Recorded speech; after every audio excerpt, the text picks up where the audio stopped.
भागलपुर के जगदीशपुर थाना क्षेत्र अंतर्गत बलुआचक के वर्तमान मुखिया ने गांव के ही सरपंच पर आरोप लगाते हुए कहा है कि हम पर इसी गांव के सरपंच जवाहरलाल यादव ने मेरे और मेरे परिवार पर लगातार तीसरी बार जानलेवा हमला कराया। हम लोग काफी डरे सहमे हैं, जिसको लेकर आज मुखिया मुकेश मंडल अपनी जान माल की गुहार लगाने डीआईजी विवेकानंद का कार्यालय पहुंचे और आवेदन सौंपा। मामला जमीन को लेकर प्रकाश में आ रहा है। अब देखने वाली बात यह होगी कि आखिर सरपंच मुखिया पर इस तरह जानलेवा हमला क्यों कर रहे हैं, या फिर मुखिया राकेश मंडल खासकर सरपंच को ही टारगेट क्यों कर रहे हैं। हालांकि मुखिया मुकेश मंडल के आवेदन के अनुसार अभी तक सरपंच के किन्हीं लोगों को गिरफ्तार नहीं किया गया। अब देखने वाली बात यह भी होगी कि प्रशासन इस पर क्या कदम उठाती है।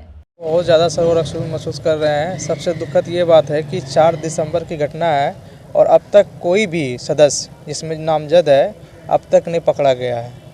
सबसे दुखद इसको लेकर के हम थाना प्रभारी से मिले, हमारे आईओ से मिले और आज डीआईजी साहब से मिलने के लिए आए हैं। हो सके तो एसएसपी साहब से गुहार लगाएंगे कि हमारे पूरे परिवार को जल्द से जल्द सुरक्षा मुहैया करा जाए, आरोपी को पकड़ा जाए। 4 तारीख के शाम में हमारे साथ में जो घटना घटा है उसी के संदर्भ में हम डीआईजी साहब से मिलने के लिए आए हैं। आखिर क्या प्रॉब्लम क्या है? मेरे 3 बार मेरे ऊपर अटैक हो चुका है, 1 साल में तीसरा बार। वहीं के वर्तमान सरपंच जवाहरलाल यादव मेरे ऊपर तीसरा बार हमला कर चुका है। इसी लेकर के मेरे पूरे परिवार सहमे हुए हैं, डरे हुए हैं। आज हम अपना सुरक्षा के गुहार लेकर के डीआईजी साहब के पास आए हुए हैं।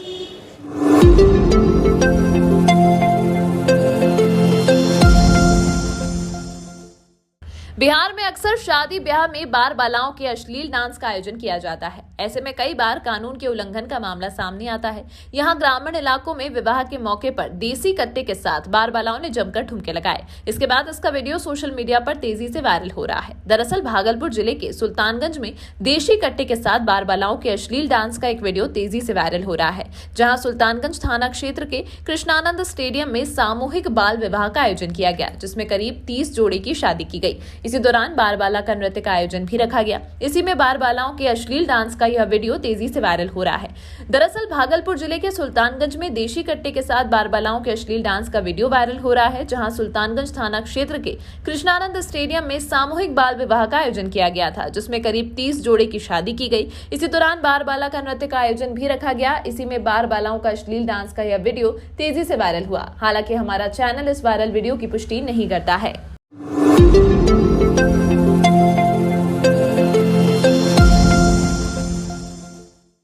भागलपुर के सैंडिस कंपाउंड मैदान में लोगों की सुविधा के लिए स्मार्ट सिटी परियोजना के तहत लाखों रुपए से इलेक्ट्रॉनिक हाईटेक शौचालय का निर्माण कराया गया है, लेकिन यह हाईटेक शौचालय शोभा की वस्तु बना हुआ है। निर्माण के बाद से ही यह हाईटेक शौचालय बंद पड़ा हुआ है। बता दें कि सैंडिस कंपाउंड मैदान में रोजाना हजारों की संख्या में लोग स्वास्थ्य लाभ के लिए आते हैं। सुबह सुबह मॉर्निंग वॉकरों की भीड़ लगी रहती है। शौचालय बंद होने से खासकर वृद्ध बच्चे और महिलाओं को खासा परेशानियों का सामना करना पड़ता है। सैंडिस कंपाउंड स्वास्थ्य लाभ करने पहुंचने वाले लोग स्मार्ट सिटी परियोजना के तहत बने इलेक्ट्रॉनिक शौचालय को शोभा की वस्तु बता रहे हैं। हाथी के दांत की तरह जो दिखलाने वाला है, खाने वाला नहीं है। जब से लगा है ऐसे ही बंद पड़ा हुआ है। अगर यहाँ किसी को टॉयलेट लग जाएगा तो बिना घर गए हुए कोई पहिए नहीं तो कपड़ा गंदा करेगा वो। तो आप लोग कैसे करते हैं? हम लोग वहाँ से क्लियर होके आते हैं। फिर अगर लग गया तो घर जाना? हाँ, तब तुरंत घर निकलेंगे। तो रहे थे जैसे ये बुजुर्ग अंकल जी बता रहे थे, तो इन लोग के लिए तो और ज़्यादा परेशानी का चीज़ है, क्योंकि हम तो जल्दबाजी में इधर उधर जा सकते हैं पर इनको समय लगता है। और ये ज़्यादातर बुजुर्ग लोग सुबह मॉर्निंग वॉक के लिए आते हैं और उनके लिए बहुत अच्छा सुविधा है, बहुत अच्छा चीज़ है, पर इसको इस्तेमाल नहीं कर पाने के कारण से लोगों को बहुत समस्या आ रहा है, बहुत परेशानी बढ़ रहा है। इसको ठीक करवाना चाहिए और हमको लगता है आपके माध्यम से आगे तक बात जाए तो ये ठीक हो सकता है।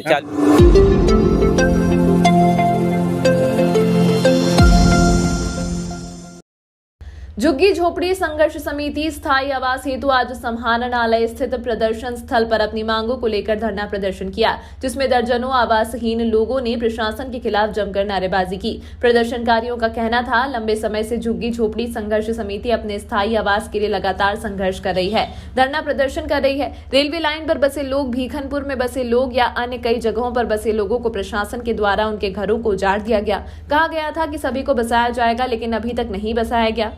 आज झुग्गी झोपड़ी संघर्ष समिति के कार्यकर्ता काफी आक्रोशित दिखे। उन्होंने कहा प्रशासन जब तक जगह नहीं देती तब तक ऐसे लोगों को उजाड़ा नहीं जाए। साथ ही प्रदर्शनकारियों ने कहा मुख्यमंत्री नीतीश कुमार ने भी कहा था कि भूमिहीन को बसाया जाए, लेकिन अभी तक जमीन पर इसका कोई असर देखने को नहीं मिल रहा है। वहीं झुग्गी झोपड़ी संघर्ष समिति के कार्यकर्ताओं ने कहा कि अगर हम लोगों की मांगे पूरी नहीं हुई तो यह आंदोलन और तेज होगा।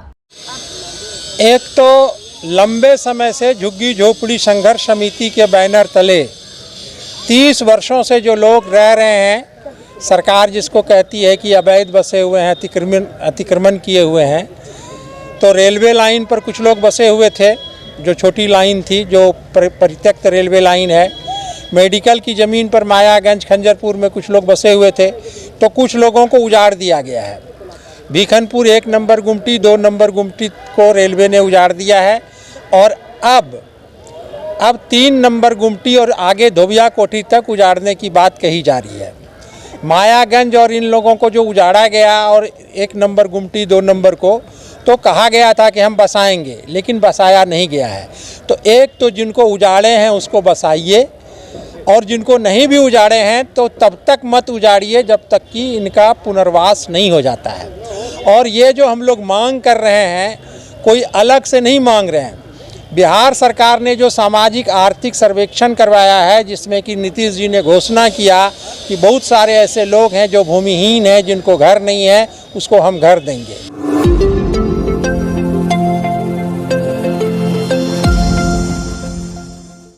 बिहार सरकार कृषि विभाग द्वारा मुख्यमंत्री बागवानी मिशन योजना अंतर्गत मशरूम उत्पादन एवं प्रसंस्करण किसान प्रशिक्षण कार्यक्रम का 2 दिवसीय आयोजन किया गया। यह प्रशिक्षण भागलपुर कृषि प्रौद्योगिकी प्रबंध अभिकरण आत्मा में आयोजित किया गया, जिसमें किसानों को मशरूम उत्पादन के बारे में कई तकनीकों को विस्तार से बताया गया। यह प्रशिक्षण कार्यक्रम 2 सत्र में आयोजित किया गया। पहले सत्र में मशरूम को कुशलतापूर्वक किस तरह उत्पादन किया जाए, इस पर चर्चा की गई। उसके बाद सिंह बिलीविंग का सत्र आयोजित किया गया, जिसमें किसानों को खेतों में ले जाकर उत्पादन कैसे हो रहा है उस पर विचार विमर्श किया गया। साथ ही मार्केटिंग और पैकेजिंग पर भी चर्चा की गई।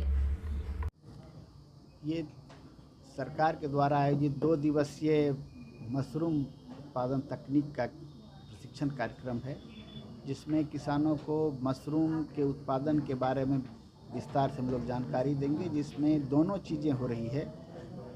जो पहले तो तकनीकी सत्र चल रहा है जिसमें हम लोग जानकारी दे रहे हैं उनको, और जब ये सत्र होगा तो उसके साथ साथ हम लोग उन लोगों को सीइंग बिलीविंग करके दिखाते हैं कि जो देखता है उस पर भरोसा होता है। तो वहाँ खेतों में जा कर के और कुछ जगह वहाँ पर जिस तरह से ये किया जाता है, लर्निंग बाय डूइंग, वो भी इसमें रखा गया है आज से कल तक में। तो ये सभी तीनों चीज़ों को समावेशित किया गया है ताकि जो लोग यहाँ आए वो प्रशिक्षण में पूरी तरह से समझ सकें कि हमको करना क्या है और किस तरह से। इसके बाद इसके उत्पादन की तकनीक के साथ साथ इसके मार्केटिंग पर भी फोकस किया जा रहा है कि ताकि जब वो उत्पादन करेंगे तो बाज़ार में किस तरह से आएगा, उसकी पैकेटिंग कैसे करेंगे, बाज़ार भाव उसका किस तरह, किससे उसकी रखरखाव करेंगे, कैसे ज़्यादा दिनों तक उसको संरक्षित रख सकते हैं, उनके अन्य उत्पाद किस तरह से हम बना सकते हैं। इन सभी पहलुओं पर विस्तार से चर्चा करके उन लोगों को प्रशिक्षित किया जाएगा। और तब जब सरकार की जो योजनाएं हैं वो योजनाओं में जो उद्यान विभाग से हैं उससे लाभ देने के लिए सबको जोड़ा जाएगा और उन लोगों को उनसे लाभान्वित किया जाएगा कि शुरुआती दौर में लोगों को ये भरोसा हो कि इस तरह से है कि सरकार की योजना है, उससे लेके जब लाभ उठाएंगे उसमें उनकी लागत अपनी नहीं लगेगी कि सरकार के सहयोग से, अनुदान से जब उसको कराया जाएगा और तब जब उसकी बिक्री होगी तो उनको लगेगा कि इससे इस तरह से ये आमदनी हो रही है। तब अपने स्तर से जब वो परचेज करके खुद उत्पादन शुरू करेंगे तो उनको लगेगा कि नहीं ये कर सकते हैं। और चूँकि ये प्रोटीन का शाकाहार के लिए बेस्ट सोर्स है, इससे बेहतर कोई सोर्स हो नहीं सकता है। तो समय के साथ ये बातें हो रही है कि भाई शाकाहार को अपनाएंगे हम लोग तो और बेहतर खुशहाल जीवन हम जी सकते हैं। उस सब को उस कड़ी से इसको जोड़ते हुए हम लोग मशरूम पर एक फोकस कर रहे हैं कि किस तरह से इसको करें और पूरे बिहार को आत्मनिर्भर करने के साथ साथ बाहर भी हम लोग भेज सकें इसको और लोगों के जीवन स्तर को, उसके स्वास्थ्य को बेहतर कर सकें, यही उद्देश्य है।